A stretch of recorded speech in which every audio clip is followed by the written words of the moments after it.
Well, welcome back to the Best of Investing. I'm Edward Brown, your host, along with my co-host, Mark Hahn of Pacific Private Money. When we cut to the third and final trivia question, this was the question here at the break. What #1 song was from the movie Butch Cassidy and the Sundance Kid and was sung by V.J. Thomas? Mark, sing it for us. Raindrops keep falling on my head. Something like that. Excellent. That is correct. The first three callers with the correct answer won a free 3-day, 2-night stay at the Lighthouse Resort. We're going to get right into email time here. Mark, here's an email we received from a listener. I understand your company provides short-term loans. Why don't you give borrowers 5 or 10-year loans? That's a good question. And we get that question a lot. And really, at Pacific Private Money, we specialize in making loans to real estate investors, and not just Pacific, but there's a handful of really good private lenders throughout the Bay Area and hundreds in California.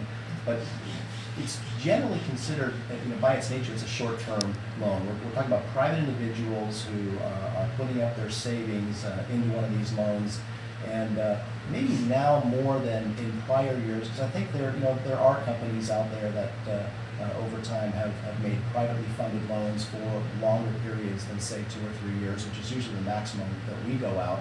Yeah, but I think a borrower generally doesn't want to hold a 10% well, loan that's in the this market. case. That's just it. But the other reason, one of the biggest reasons, in my opinion, is because there's so much uncertainty in the market right now that it's really difficult to get people to commit their money long term. It's one thing if you're putting it into a bond, a 10-year, 20-year bond, or a CD or something, and that money's insured, and you're going to get it back.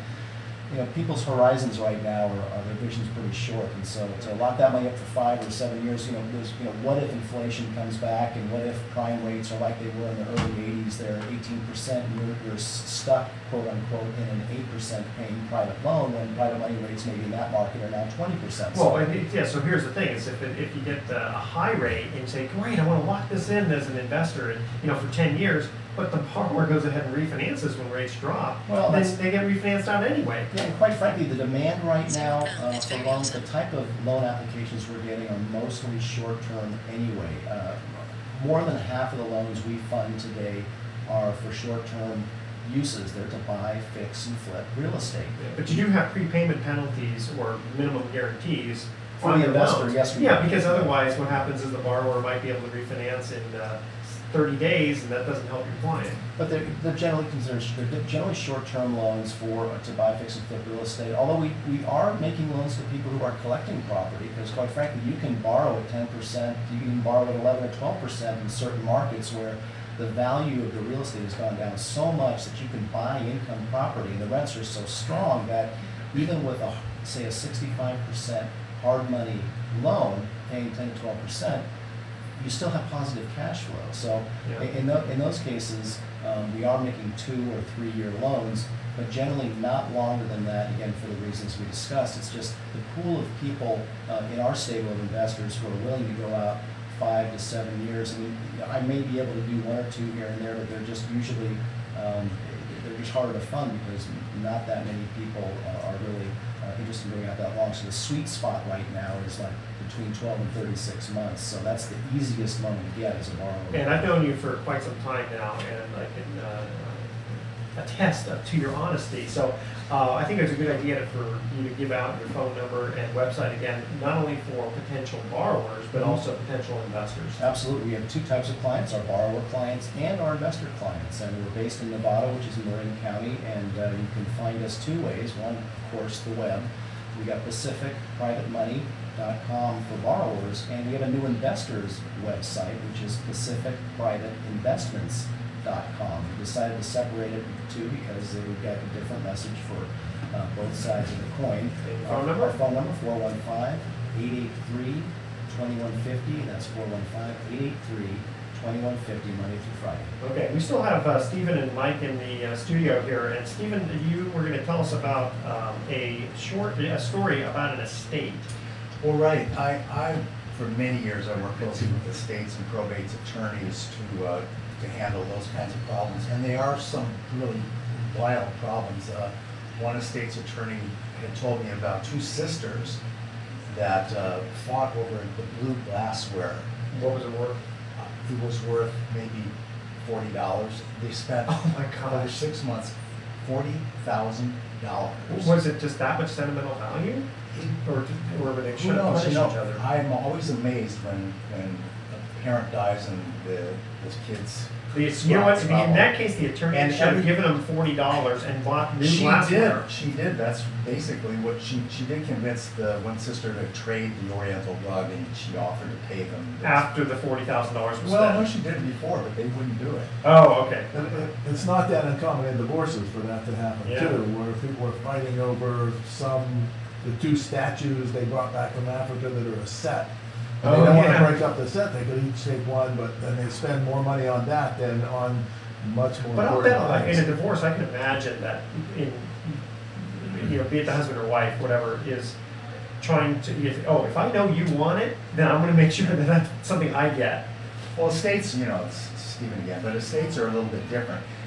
People ask me, how do estate sales differ from regular real estate sales? Well, not really that much, but you have to pay attention to the liens, quite frankly. The attorney and I would work together to get the preliminary title report, find out if there's any mechanics liens. There was one case off the records where the parents had a claim, one of the children died, had a claim for paying X amount of dollars for the kids, and they had sued the estate. Including the real estate, they did settle that one. Well, there's all kinds of strange things, but getting the liens out of the way, getting the city inspection and those codes done is very important, because you don't want to come back and bite you. But when a buyer hears about an estate sale, don't they automatically figure that they can discount the price even further? I think you're thinking of a estate sale where you go in and you buy the personal property, not so much in real estate. You price it to sell just like any other property. Yeah, I would think that, when you have, let's say, the kids who are older now and who are not emotionally attached to the house, the buyer looks at it and says, these guys just want to sell the house at any price. That's not the case? Well, it depends. I've seen it go both ways. But as a realtor, it's your job as a fiduciary to get the best and highest. Absolutely. So you try and do it that way. There was another case where an older brother was the executor. And he, unbeknownst to the other two siblings, had borrowed lots of money from Dad's stock account. And pretty soon he's driving a new car, he's got new furniture, having a good old time. Mom and Dad died, and he told the other siblings, well, you got this amount of money, and it didn't quite ring true. So they gave him part of the car. better than that, they fired him through Yeah. another attorney, got executor, and they made him sell his home house. Oh my gosh. And while we're talking about estates and probates and divorces, just keep in mind too, a private money lender is a good resource to go to, and oftentimes when there needs to be capital in those. In fact, we're closing a loan this week in a divorce situation where the husband wants to keep the home, and we're putting a hard money loan on their house in order to pay the wife off. And in probate situations, sometimes one sibling wants to keep a property, and so you get a private money loan in order to pay off the other siblings. And again, these aren't long-term solutions, but in the short-term solution, it's a great way to kind of appease the parties. All right, guys, this hour went pretty darn fast. I want to thank Stephen Shoen and Mike Samuels for being in the studio today. Thoughts for the day. If the FBI breaks your door down, do they have to pay for it? Unfortunately, I've had that situation, not with me, but with one of my tenants. And the answer, I think, is no, they didn't. And as here, always give 100% at work. 20% on Monday, 20% on Tuesday, and so forth. I want to thank my engineer, Hunter Hornstein, for orchestrating this show. Tune in next week to The Best of Investing. We're going to be giving away 9 more free vacations for answering trivia questions. Thanks for listening. On behalf of our team, I'm Edward Brown, wishing you the best of investing. So long. Next one.